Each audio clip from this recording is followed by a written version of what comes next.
it's the proudest day, and the proudest time, and the seat of a rally car, because that day, and that hour, and those minutes, I got the bit between my teeth. You know, I really stood up and was counted and said, this is not getting away. I remember when we pulled on our helmets and Donald says to me, what are we doing? I said, we're going for gold, Barrett. That's all was said. I can still picture that run. That was just the best run ever.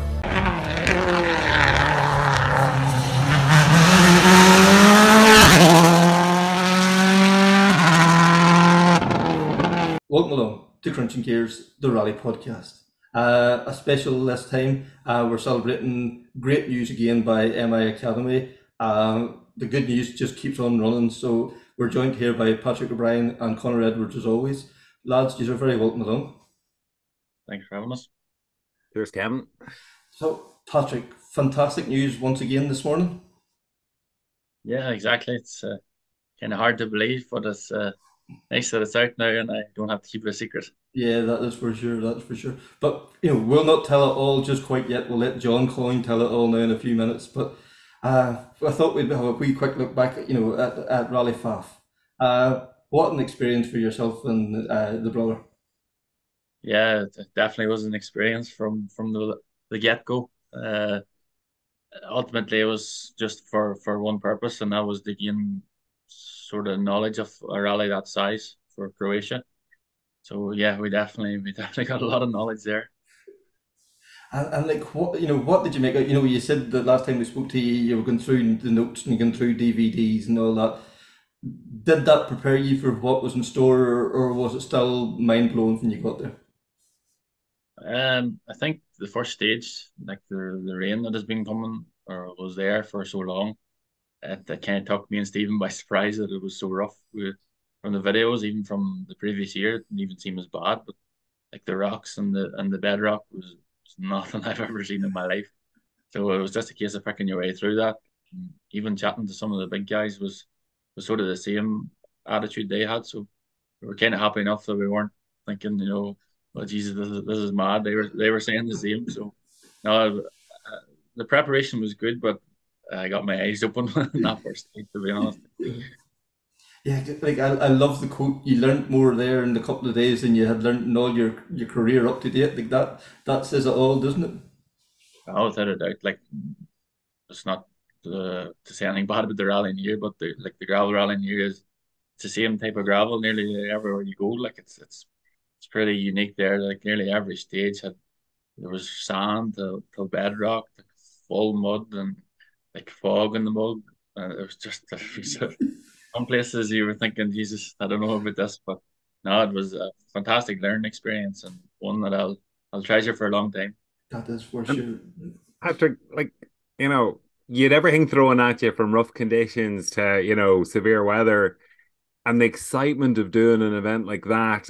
How do you kind of keep the head to pace yourself? I mean, I know if it was me, I'd be overexcited and be off in the first corner type of thing. So how do you kind of, mentally prepare yourself and keep yourself, checked the whole way through a stage? Well, I think that just comes from the academy, working with Alan here. The whole week up that we've been working along with him, and it's once you've won the stage done, you just have to reset, and all the excitement. Yes, it's brilliant, but you have to remember they're for a job. It's good fun, yeah, but you're kind of doing it for a team now as such. So once you have a stage done and the excitement is kind of gone, and you forgot about that big moment you had, it's on to the next one and have another moment. But that says a lot about the training you guys have been given, that you are able to, put that moment behind you, forget about it, it's gone, forget about it, move on to the next stage, and do better obviously next time. Exactly. Like the help that you get before we even was on the plane, like it was mad. They done so much help in the background. And not only just like the food, the nutrition and everything, and a credit to Phil Case and his team. They supplied the food and everything for us, so there was no worrying about that. And that's just a small thing that probably if you went on your own, you don't think of these things. Like, so it was fantastic, and obviously Alan as well, and sort of John was the team boss as such, and he took control of all the paperwork for us, the paperwork for cars and everything, and just left me and Stephen's job a lot easier, that we could just relax and do the DVD and focus on the recce. And obviously that worked out well. Like the whole rally, we never got one puncture. Like, so we were fit to do a good enough recce, and there was people getting punctures around us everywhere. So I think we did a good enough job there. Yeah, and like I suppose it's a bit of a silly question, but are you satisfied with your weekend? Did you gain all you expected, or is there always more? There's always more. To be honest. If you're not trying to fight for more better positions, like look, I always want to win. That's the kind of person I am. And when you're racing for 20th, it's not kind of who I am. But I just have to remember, I have to learn. Like, it's my first time there, and everyone around me had done the rally. I think the Lamhere stage is the guy behind me on the road was the sixth time over that stage. Like, so it's very hard to compete with that when you don't have the knowledge. Sure. And like then at this stage, we've seen it down throughout the years, WRC and the ERC, the FAF jump, the gravel onto tar, back onto gravel again. Like to drive that stage, even to recce that stage, it must have been a real pinch yourself moment. To see McRae's Rock, all those things. That's special. Yeah, it was unbelievable, to be honest. It's kind of a pinch yourself moment when you're coming down. There's like a few hairpins down to the tarmac area, and then you see the big Scottish flag painted on the tarmac. Like, it was something else. And on the very last stage, we kind of had a bit of a gap behind us and a gap in front of us. So coming down to the hairpin, we decided to give it a bit of a show. And I think I've seen a few videos. The crowds were enjoying it, so it was nice to get back something as well. We had a bit of a McRae moment. We were fully cyclists, so it was definitely enjoyable. And I think even the jumps, like the jumps on TV, they don't do it justice to what it actually is. They are massive. Like, you're down to third gear and you think, Jesus, this is slow, until you get off the road. You think, holy God. So, yeah, it was some experience. Like, it was fantastic.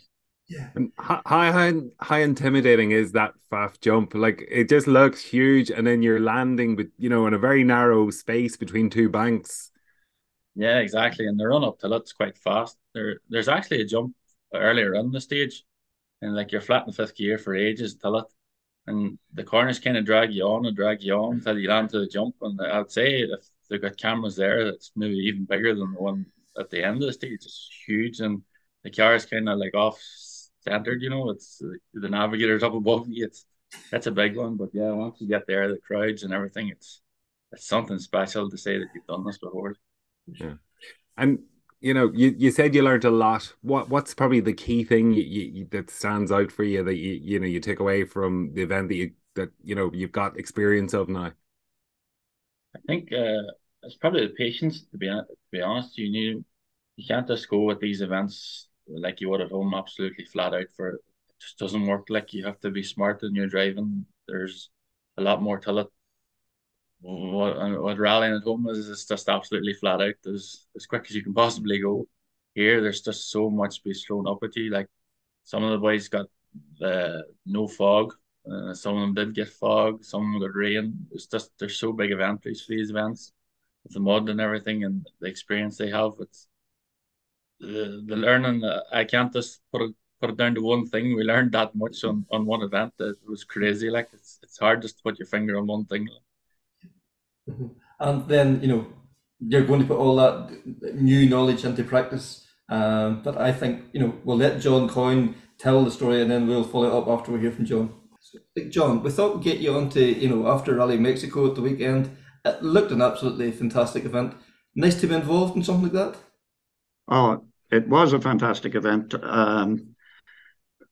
I did Mexico in 2020 with Stephen Joyce, and we finished 15th, and I thought it was a great event then. Going back this time is even better.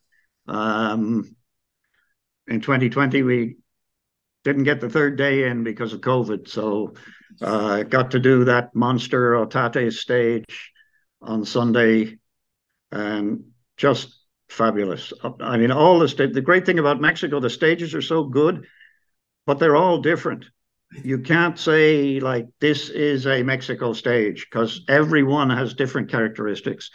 There's some similarities, but like some of them are really, really quick. Some are very technical, and they're all just so classy. It's fabulous. And then you add that to the excitement, the people, the passion for the sport, uh, just the crowds that are out there throughout Recce on the event itself, the night stage in Guanajuato. I mean, and the mobs in the service park, and there's a Mickey Mouse stage in the stadium there to take the rally to the people, and the whole thing is just amazing. The level of spectator interest and passion. Yeah, because that stage on the Thursday night, isn't it? That one that goes in below the roads or in below the tunnels and all that. Right. That just looks absolutely surreal. Like Yeah. it must be a pinch yourself moment to actually drive down through that. Oh, absolutely. And you go. They started in a little square in the center of the town just before you dart into the tunnel, and you drive up onto a raised platform to be introduced to the people before you start, and they have a turntable up on that because it's so tight that you can't get turned around. So they have a turntable up the top. You drive up, they turn you around to go down the other side, and there's big raised stands all around it that they build for the event, and the packed with people. And you start out of that square, immediate hairpin left, and then dart down into the tunnel and a square right with that painting on the wall. This year they had redone the mural with Ken Block tribute. But it's just, and then you get down eventually a kilometer later, you pop out onto the roundabout to do your 2 loops. And again, there's just banks and banks of people there. The atmosphere is just tremendous. And can you take all that in? Obviously, there's lights flashing and all that, but do you hear the noise from the crowd and all over the engine noise? Oh, you do. You do. And on the way to that stage, they bring you to another town, Silao, which is maybe 20 kilometers away from there. And basically, you come off the motorway, you drive a couple of kilometers up to the town square there and back again. And the whole way is just people each side of the road. And whenever you stop, it's sign autographs, get selfies taken. It's just a blast, honestly. And that, that to me is what rallying should be. It's bringing rallying to the people. It's not hiding it away. So many events are hid away in an industrial estate, in the outskirts of towns or whatever. This is what we need to be embracing here as well. Yeah, and the service area is absolutely fabulous. There's a big convention center there, the Polyforum, and they have taken one whole section of it, put in covered service area, and then each side of that service area, there's rows of like restaurants and cafes and stuff. Like the whole thing is just really well done. Mm-hmm. That sounds magic. It really does. And then that's even before the rally starts. Friday morning. It gets you in the mood for well, the recce is serious business. You have 2 days and really tight timing there to get in all of the stages. And now I had 80% of the notes from the previous time, so that was a lot easier to stay on schedule when you're checking notes rather than writing new. But we got it all done despite a puncture. But we had, from my prior knowledge, I had rented 2 SUVs for the 2 days of the recce. And, I had Josh floating in one of them and meeting us after each stage pretty much. And we did need him because we got a puncture, and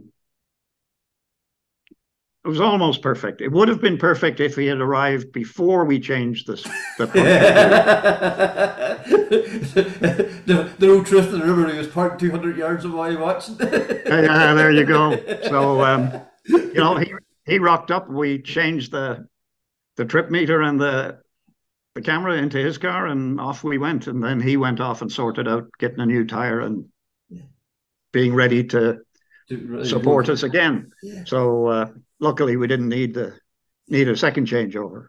But it is rough. Like in 2020, Oliver Solberg used 3 different recce cars to get the job done. And John, it's a tough rally. It's tough from the heat perspective as well as the roads being rough. How do you pace yourself, during the event? Well, I mean, the real trick is to keep hydrated, right? That's the fundamental building block of being able to get through it. Is good hydration and good nutrition. But still, I mean, I also wear a cool suit, which is the vest with the little small bore piping that you pump iced water through. And that's about it. The rest of it, you just grin and bear it. You get used to sitting there in a muck sweat all the time. But I did a little preparation. I was, I used to work in Asia for 10 years, and typically I go out and visit with the folks, the friends I made during that time, at least once a year. And I spent the 3 weeks before FAF, I was in Thailand. So it was nice and warm there. It was 32, 34 degrees every day. And that got me a little bit acclimatized to what I was going to face when I got to Mexico. Yeah. And then, for stages like Chocolat and one thing, the names that, I don't know, probably strike fear in drivers across the globe. To be sitting on that start line, again, is there a certain apprehension, or is it just another stage? It's just in front of you at that time? Oh, it's not just another stage. It's one of the world's stages. It's like, and we were so pissed on Friday morning. The first stage of the day was El Chocolate, and because of the 2 of the M Sport Pumas took wheels off, and so it got cancelled for us. We got to run it the second time through, though. That was okay. Mm-hmm. And then, Owen Tracy sat with you. Owen was supposed to sit with you in the Harvest last year, but unfortunately the Harvest didn't run.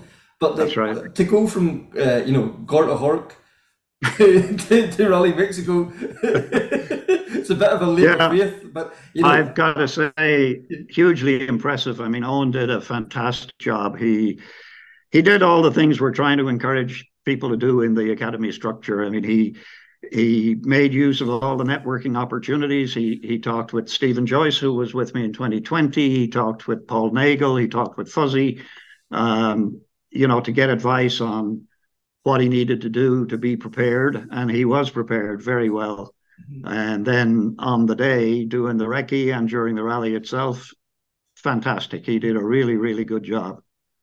Yeah, but that kind of was my segue into that. The level of preparation that these guys are getting. You even spoke about it there, how you prepared. Your nutrition, your fitness levels.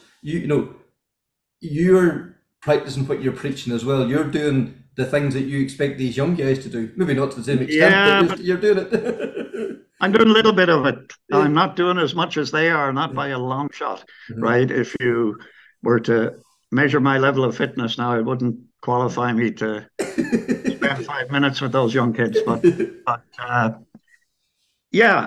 mean, you talk about preparation. Josh and I flew over from FAF on the Sunday night after the FAF rally, and we arrived 9:45 we arrived into Mexico City at like 7 o'clock on Monday morning, and in the immigration line, Seb Ogier was in the same line with us. He had flown in from somewhere else. But talking about preparation, as soon as he got on the 40-minute flight down to Leon, he had the laptop out and he was looking at stages. Right? So, when you see the top guys, world champion, 8 times, and a winner of the rally, and you can see why, right? He's all about the business, right? Mm-hmm. So definitely for someone who's aspiring to be him, then they got to put that level of work in. It's just non-stop. Yeah, and it's not even that level. It's probably to even try and raise the bar to, because Right. everybody's at that level. It's trying to go over and beyond it. And I think that this is where the Motorsport Ireland Academy is. They are giving these guys the tools to allow them to go, up that ladder. The amount of things that they're getting, that young guys now at 17, 18, 21 years of age, like at that age, you could only have dreamt of some of the things that they're doing. Well, I didn't even know I should be dreaming about them. But yeah, I mean, what we're trying to do with the academy is to distill 55 years worth of personal experience and 5,000 years worth of supporters' experience, and deliver it to these guys and girls so that they can basically get a leg up. Mm-hmm. Yeah, because we've been very fortunate to speak to some of the guys that's coming up through, and yes, they're great drivers, they're great co-drivers, but they're great people. More importantly, they are just such lovely young men and young women. Like that's a great starting place. Yeah, absolutely, and I think one of the real satisfactions from working with this thing over the last 3 years is not just seeing how they're developing as competitors and athletes, but looking at the way they're developing as young people, right? And kind of the life lessons that they're learning, as well as the skills that they're developing in rallying, but just in growing up. It's fantastic to watch. Yeah, Connor, I'm sure you'll back me up in this here. We spoke to them, and the way they speak, the way they put themselves across, it's a pleasure to speak to each and every one of them, isn't it? Absolutely. And I was in Spain, in Salou, in the service park, and to see them networking away and making the contacts and going out of their way to make the contacts and speak to the people they needed to, it was really impressive. Like, as you say, Kevin, 17, 18, 19-year-olds, like, I wouldn't have had the gumption to do what they're doing at at that age. Yeah, well, that's what it's all about. Yeah, it's about making and using contacts and networking. And I have to say, they really are taking the opportunity being given to them here, and they are making the most of it from what we can see and hear. Yeah, well, that's the ethos of the thing. Is it's basically they'll get out a multiple of what they put in. So the more dedicated they are, the more passionate they are, and the more work they do, the faster they're going to progress. Mm-hmm. Yeah, because you talked about Seb Ogier sitting on the laptop for that 40-minute flight or whatever. Like at that, yes, you need a certain bit of luck, but there's a lot of hard work goes on there as well, isn't there? Oh, no doubt, no doubt. Mm-hmm. Yeah, like it's a cruel sport. Like Oliver Solberg, at the start of 2020, thought he had the golden ticket, and we just seen how cruelly Hyundai sucked him in and spat him out. But now it looks as if he's going to turn that around, which is great to see. But yeah, absolutely, it's a difficult sport, isn't it? Mm-hmm. Yeah, and I mean it's a very narrow pyramid at the top, right? So you've really got to, if you want to climb all the way up there, you have to put in the work. Yeah. But as when you described what Ogier was doing, it not only when you get up there do you have to put the work on, but you got to keep putting the work in. But yes. Yeah. There's plenty of folks ready to knock you off the top of that pedestal. So, yeah. But it's also great then that the youngsters are getting to see that's even at Ogier's level, you're still having to do that. It's good for them to see that firsthand. Right. And then like this year, the whole thing is ramped up another level again. The cars, the way they're turned out, the color schemes. Like that, I don't know. Was it like intentional or was it just happened that way? They evoked the Jordan color scheme from the 191 Jordans, and like that got people across the globe talking. Not even just here in Ireland. It's amazing the way the whole thing has just caught the imagination beyond our shores. Yeah, well, I'll hold up my hand for that one. That the color scheme was derived from that that Jordan livery, which I thought was very striking and very simple.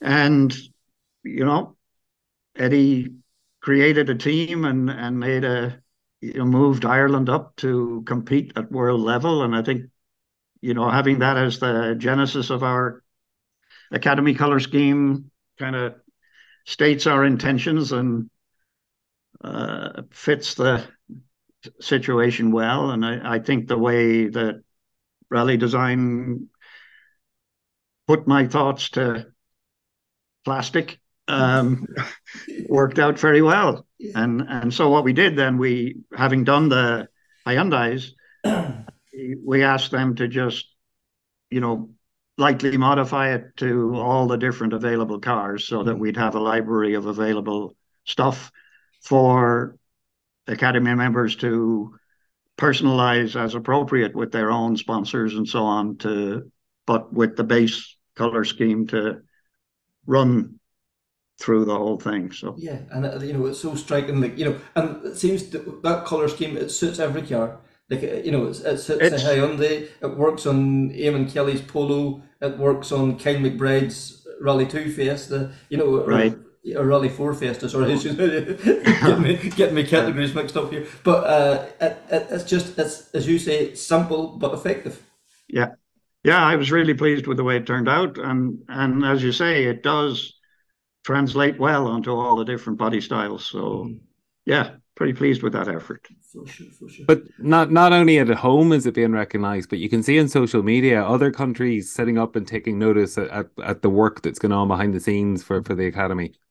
Well, it was interesting. On Saturday, we were sitting with some of the other drivers in the shade of a house wall before we went up to the start of El Mosquito, and a couple of guys rocked up and started chatting with Owen, and it turned out they're from Ecuador, and they were asking all about the Academy because they're looking at starting some similar thing there. Also on the rally in Mexico, there were 4 Renault Rally 5s, Clio Rally 5s, there's one of the local TV stations in Guanajuato or in Leon, in Guanajuato province, they sponsor that team, and they have like a reality show involving the 4 well, they have 5 cars actually, but one of them didn't do Rally Mexico. But it's doing similar things to what we're doing in the Academy, but it has this reality show twist to it because it's fronted by a TV station. So, and they were interested in the details of what we were doing so that they could learn from the good and hopefully avoid the bad and so on. And like, you know, not only is it all driver centered or co-driver centered, it's the you know, the mindfulness and all this here. You know, with Alan Heary on, we spoke to Alan a couple of months ago now at this stage. Right. You know, yes, you know, the part in the car is very important, but it's the preparation that goes on beforehand. It's what's in your head when you're starting that stage. All those things are all contributing to help to lift these guys and girls up to this next level. Yeah, and that's what we're trying to do. I mean, and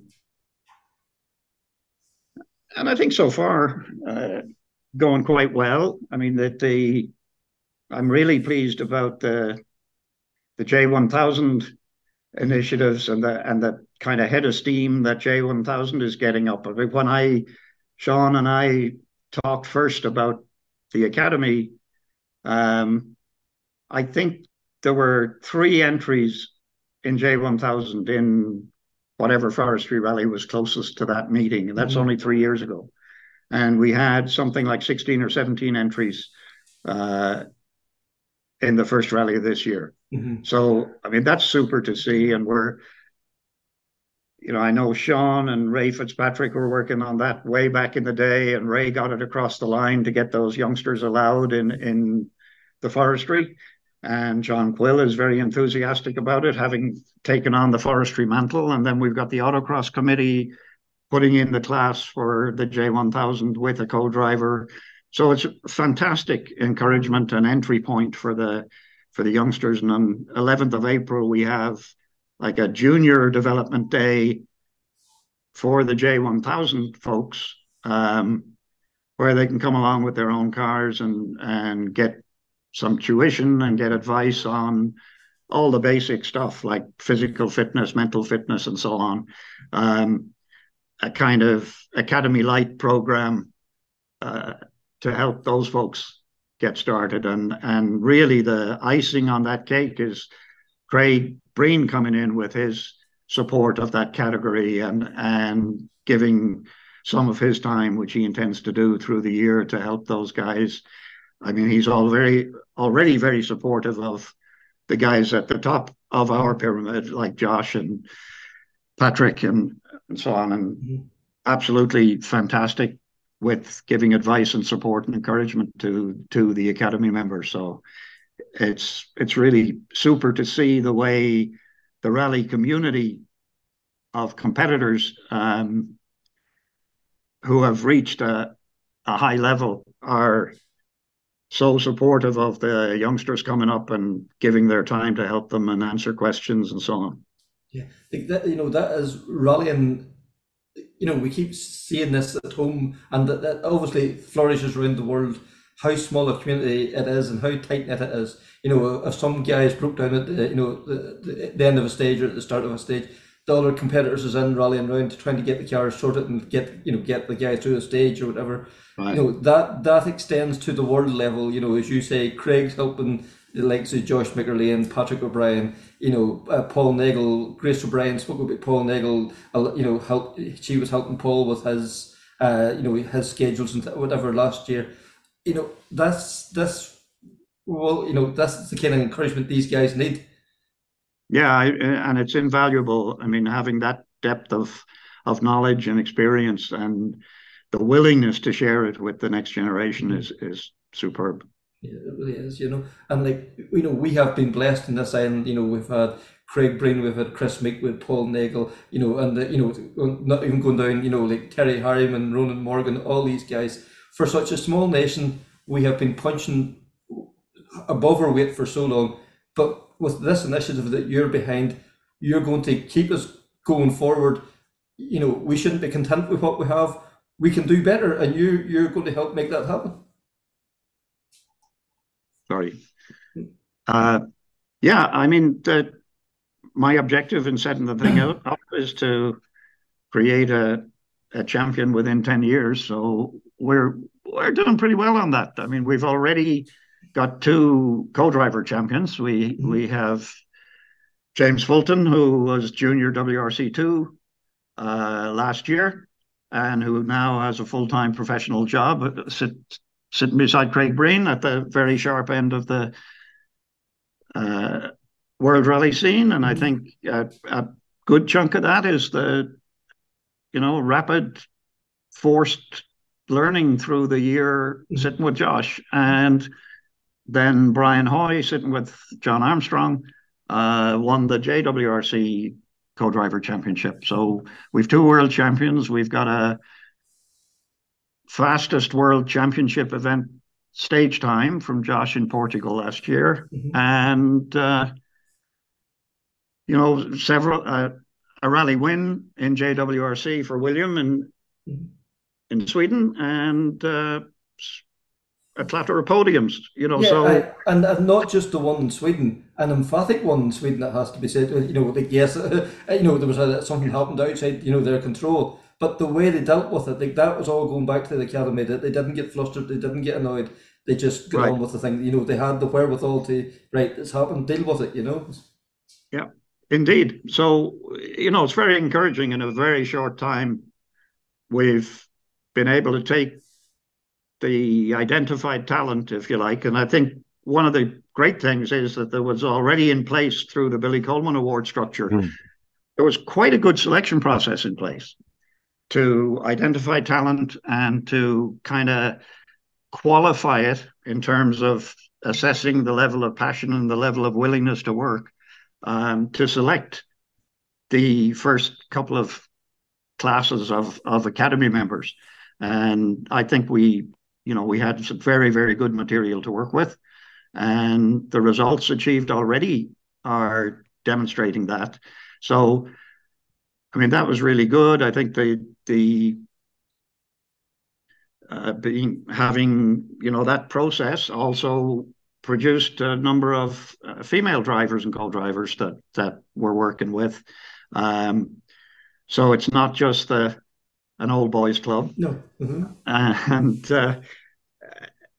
I think we've been making some really, really steady progress, and we're learning all the time, right? It's not that Sean and I and Philip Case, who we chose in the early days to run the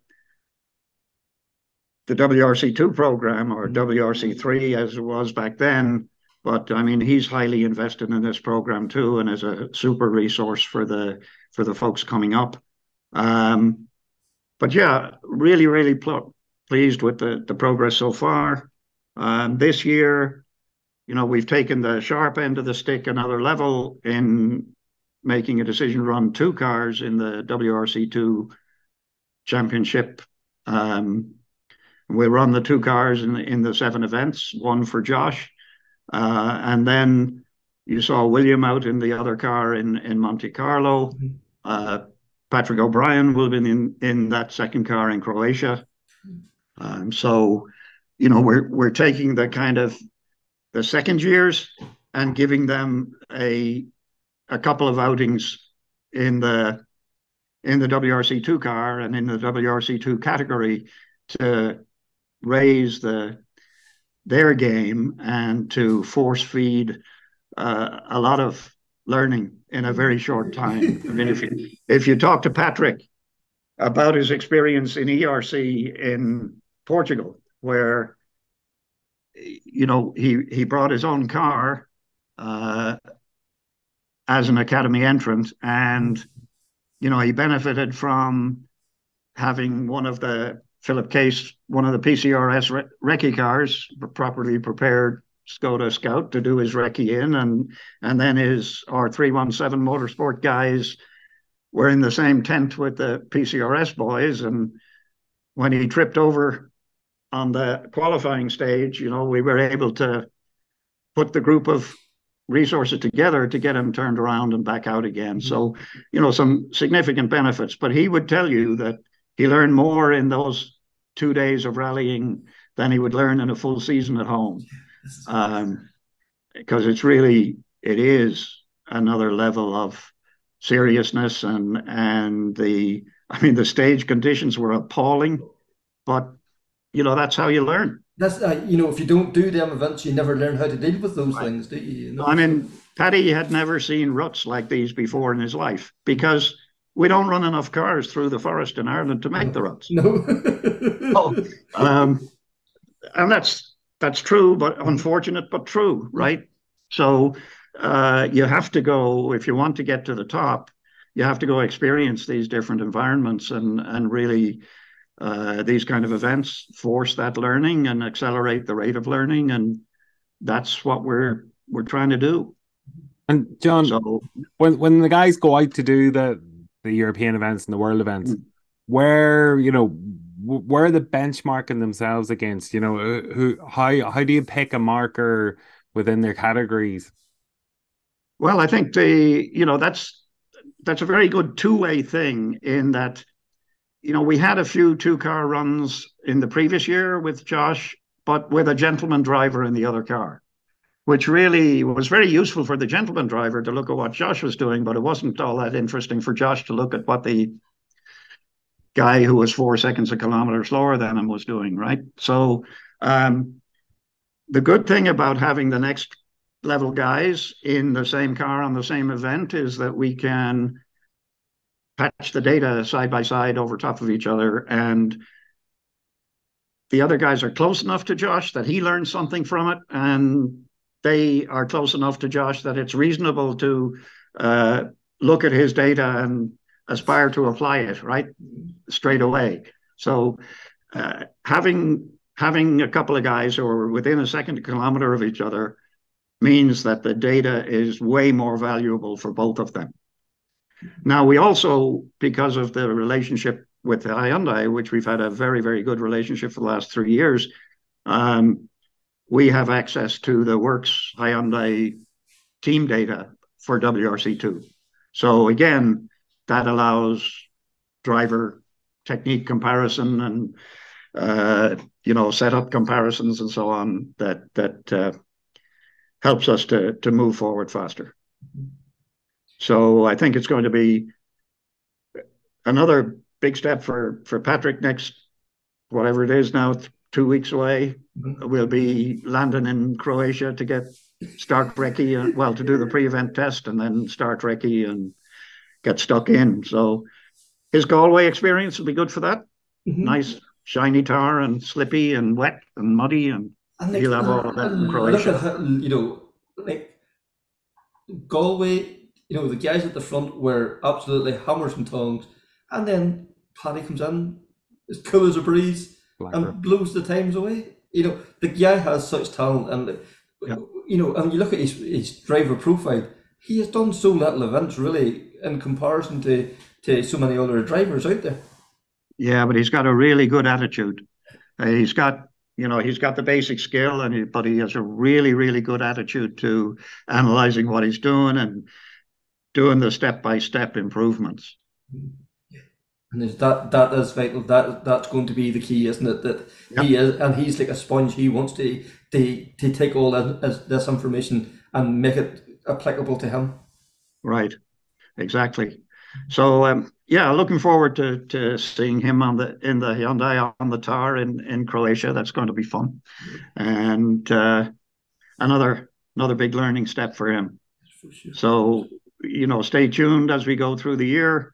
Eamon will get a run in the car as well, and we're still finalizing who does what, but we'll be running the 2 cars in each of the 7 events.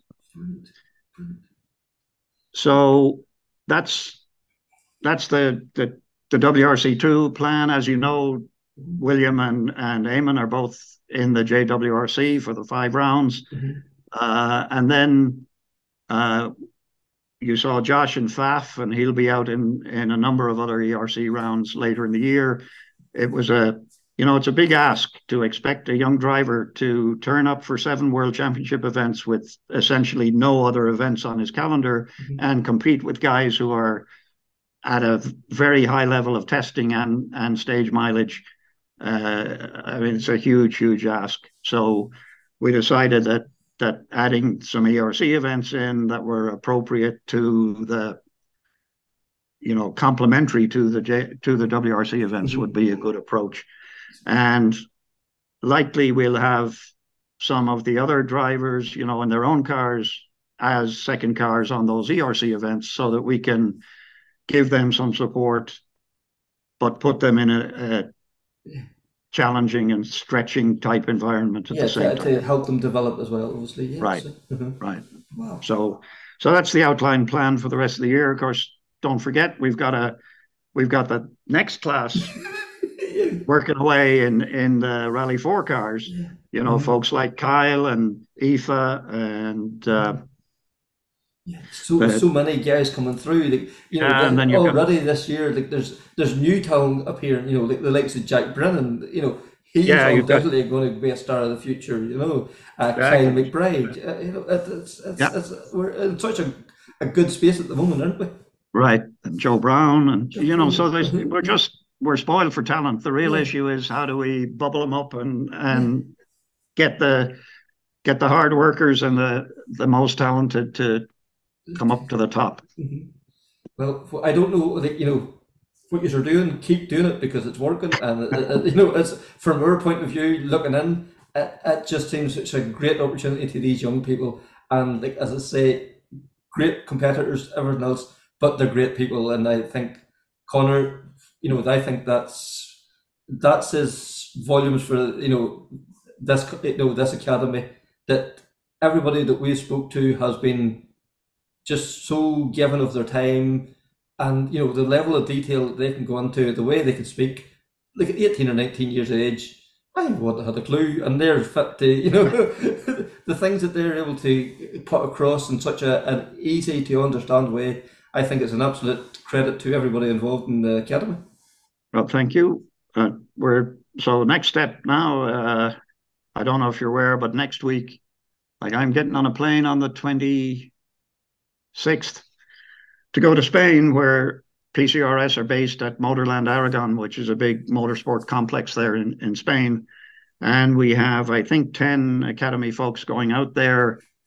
We have a gravel test day on the Monday. We have a classroom day on Tuesday. We have a tarmac test about 3 hours north of there on the Wednesday. And then we have a day at the workshop on Thursday where they'll get to practice what I already know how to do, and Owen knows what to do, replacing broken suspension arms in the middle of a stage to make sure that you get to the finish. So, we'll have them practice all of those kind of tire rotations front to rear, changing anti-roll bar settings, changing suspension arms, changing alternator belts, what the engine hot, all those kind of things.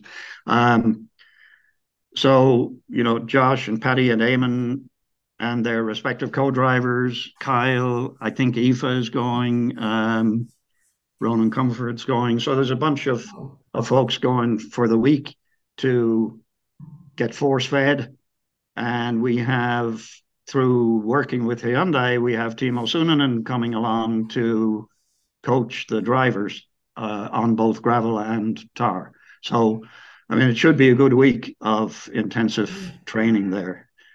So I'm looking forward to that. Wow. Yeah, it's like just the level of detail you're going to, where it's taken other people years to get that experience. That's just amazing, genuinely. Yeah. Well, we're in it to win it, so you've got to put in the effort, Yeah. No, fair play, John. Well done. It's just amazing to hear everything that's going on behind the scenes. Yeah. Of course, the only problem now is the funding threat, because I hadn't sat in a rally car for 18 months because I was too busy with all this academy stuff. You've got the taste again. I might have got bitten by a contagious bug there at the weekend, and I'd have to divert a lot of funds away. Fantastic there to hear from John, and like the stories and the new revelations just kept coming and coming. He just wanted to make sure that we mentioned Don Buckley for providing the car, and Kev, Peanut, and Pete for running the car run faultlessly for the weekend for them. He also wanted to make a special mention of Josh McLean.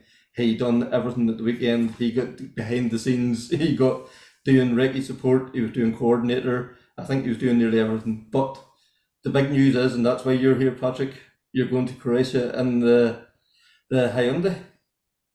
Yeah, it's unbelievable.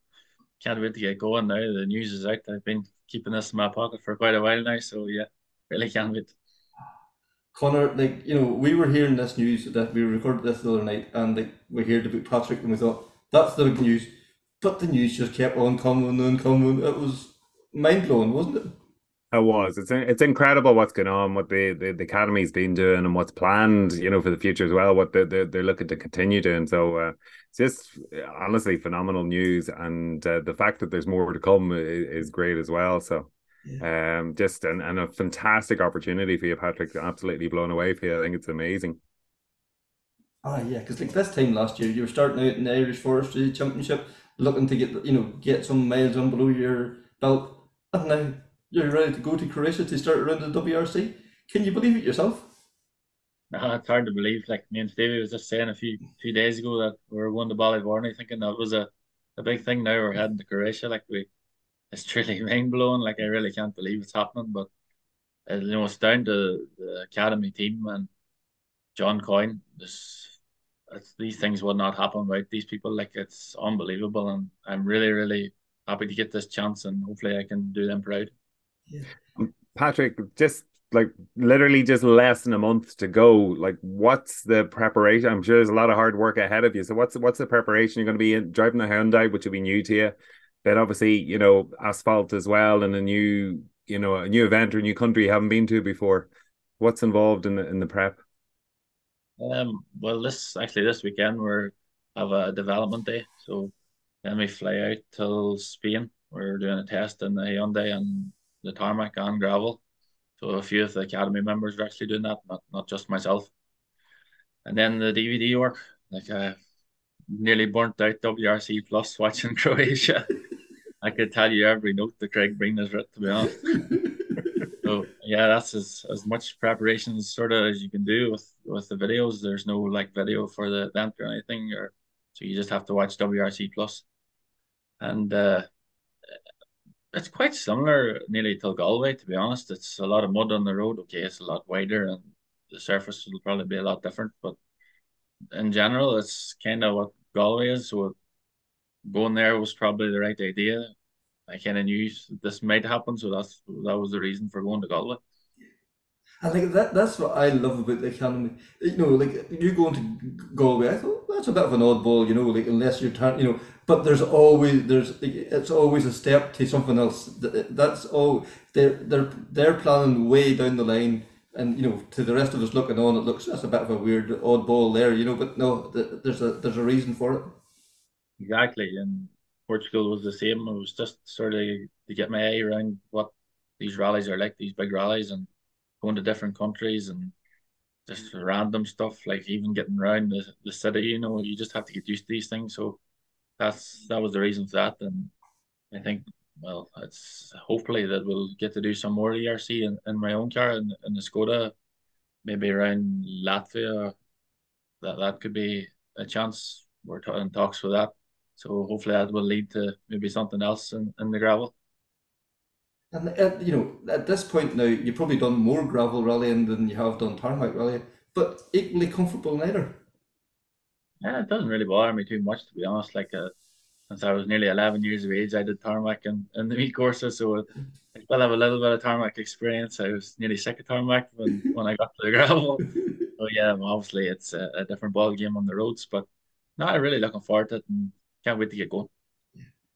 And like Croatia is going to be something else. Like we can't forget, like you know, yourself's going, Josh McLean's going, and then the two junior guys are going. You know, Wall and Eamon. Like four cars from you know the MI Academy. Like that. What can we say? Like this is mind blowing stuff from this country is providing that level on the world stage.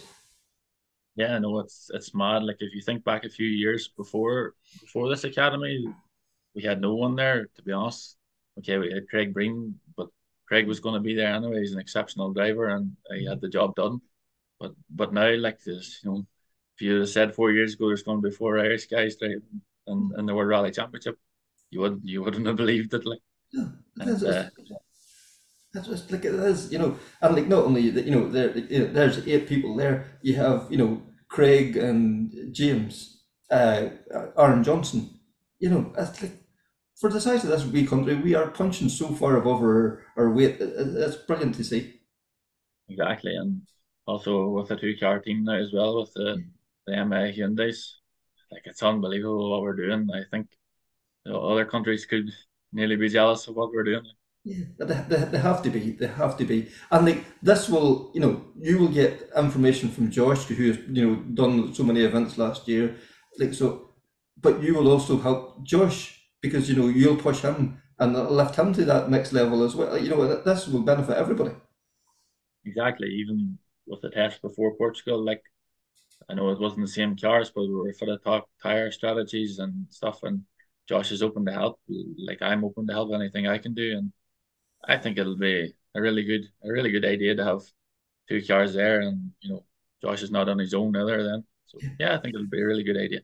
Yeah, and like Connor, like, you know, we said earlier, you know, that this academy keeps getting better and better. Like for you know these guys now, there's also already another line of talent coming on. Like this, you know, it's amazing where this country can go in the next few years. It is, you know, it's fantastic with the junior 1000s and that, you know, it's a great stepping stone. And now the way the academy has gone this year with that real team feel to it, and you know, the cars are prepped the same, they look the same, you know, it's a real fantastic vibe. And, you know, Patrick, as you mentioned, you know, few years back, we were all looking with envy at what France was doing and how their motorsport association was setting up and bringing people through. And as you say, we're now becoming the envy of other countries. And you know, what do you call it? Even if you look at the UK, which would have been one of the places you would have went to start a motorsport career, you know, you can see from social media they're looking at us going, okay, you know, why are they not doing something similar? Yeah, exactly. The it's unbelievable what they're doing, and like ultimately, if you put the hard work in, when you're in your junior 1000 car, watching what we guys are doing, if you put the hard work in, you will be there. Like there's no reason why you can't make it. John and even Sean will tell you like the chance is there. You just have to give it your all. Like, and it's a dream, but you have to go and chase it. Yeah, because you know we're already seeing the likes of Jack Brennan. I think he's going to be a phenomenal talent. This year, young Grogan has appeared in like a 208. Like yes, he was about before COVID, but he has launched himself. And then all those guys in the junior 1000s coming up through, like Casey J. Coleman's, or he's made the move across. Like this conveyor belt of talent, it's just keeps rolling on, and it's fantastic to see. Like for so many years, we were kind of this Ireland was regarded as like a tarmac specialist country, but that's gone beyond that now. We can go anywhere. Yeah, exactly. Or even quick in the snow if you see what William done. Great driver. Oh, definitely. And just as you were saying there, but the junior 1000s, even Kelly McBride, what he's doing there as well now, Yeah, he's forgot gone Kelly. to fantastic driver and going to be a great talent as well. Yeah, like that because there's so many. It's not just one driver anymore. It's like there's 5 or 6 either after it. What she have already achieved in such a short time as well. It really is fantastic to see. Um, and Croatia's coming up. Hopefully, a few more rounds of the ERC. Is there anything in the pipeline closer to home, or is it all kind of concentrating on what the bigger picture, I suppose? I think we'll get Croatia done first, and then possibly a rally at home on a surface that will work for me for when I go away. At home, we kind of have to be critical of what we're doing. We just can't really do rallies for fun anymore. It's for a reason, like you said earlier. We're doing these rallies for reasons. So yeah, hopefully we can do a good job in Croatia, and maybe there's a possibility of having to go on the gravel in the Hyundai, but look, it's all dependent on how things go in Croatia. Yeah. And the opportunity to step into the Hyundai, like it's a car that seems to be finding its feet in the WRC as well too. So like you've already jumped into different cars. You work in cars. That'll hold no real fear for you either getting into a different car. No, not really. It's look, the team know what they're doing with PCRS and Phil Case. The car is pretty good, and also the Hyundai. If you see what Craig was doing in Portugal, on it, like only for the flat wheel, I think he would have walked away with the rally. To be honest, like it was fantastic showing. So yeah, on the tarmac as well, the car looks very good. So we'll know after the test, but I have full belief that it'll be a good package. Yeah, for sure, for sure. And Connor, you want to ask that in there? Yeah, and I suppose just out of curiosity, obviously Phil Case is running the car in that, but is there support in the background there from Hyundai themselves? Yeah, there's quite a good lot of support from Hyundai through Josh anyway, because he's a Hyundai junior driver. So I think they're going to help with the academy now as well, and there's a possibility that something's going to come from the test in Spain with that. So yeah, they're definitely a good help, and I've already met the head of the customer racing as well, and he's a really nice guy, and he's really keen to get involved in Croatia. Like this. We can't keep this. This keeps blowing my mind. What this MI Academy is doing. It's already opening up doors for you there to Hyundai. Like if you'd have been, just trying to do this on your own, there would have been no way you would have got the end there to Hyundai Motorsport or anything like that there. No, not a chance. Like the amount of contacts they have already, like, and you have to remember it hasn't been going that overly long, the whole academy process, like, so what they have achieved in such short time through Josh alone has been mad. So if you put 2 cars into that, what are we not going to do now? Like, so yeah, really looking forward to it, and cannot wait to get going. I don't know, Patrick. All I can say is the very best of luck. We keep, we're going to be here roaring you on. So the very best of luck. Thank you very much.